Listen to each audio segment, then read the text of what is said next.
Pour moi, les clés du succès dans l'Ironman, c'est clair que ça passe par une journée réussite. Donc c'est beaucoup d'entraînement, des sacrifices.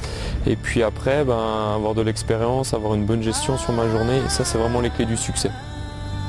Pour moi, une journée réussite, c'est pas forcément une victoire, c'est pas forcément un podium. C'est vraiment de passer une ligne d'arrivée avec le sentiment d'avoir donné le maximum de soi-même, de ne pas avoir de regrets, et puis de se dire, voilà, aujourd'hui j'ai fait de mon mieux.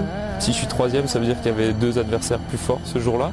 Et puis c'est d'accepter ça. Je pense que dans le sport, ça fait partie des valeurs d'accepter qu'on peut avoir des adversaires plus forts. Et puis après, évidemment, il faut repartir sur d'autres valeurs à l'entraînement et puis essayer d'être le meilleur. Le succès, il dépend en premier lieu de mes capacités physiques, de ma condition mentale sur le jour J. Et puis après, c'est aussi sur le chemin du monde comme à Hawaï, la concurrence elle est énorme. Donc s'il y a 5 personnes devant moi, c'est que je dépends aussi de la performance de mes adversaires. Mais vraiment, sur une journée aussi longue, sur un travail aussi difficile, sur un sport aussi compliqué à gérer, je crois qu'il faut vraiment se concentrer sur soi-même. Et puis après, on tire une ligne sur l'arrivée et puis on regarde quel classement on est.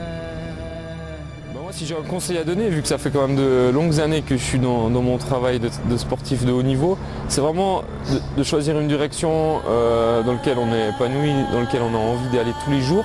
Et puis après, c'est vrai qu'on est dans un monde où la réalité, elle est la concurrence, la réalité, elle est que c'est pas facile. Donc il faut se battre, mais il faut se battre pour les bonnes choses, pour les choses vraiment qui nous font vibrer. Donc si je peux donner un conseil, c'est choisissez une direction dans laquelle vous vous voyez à long terme. Comme ça permet vraiment d'atteindre des objectifs élevés. Pour moi, le sport a effectivement des valeurs très importantes dans la vie professionnelle parce qu'on apprend les règles, on apprend le fair play. Après, il y a 2 façons de voir le sport. Il y a la façon du sport professionnel et amateur.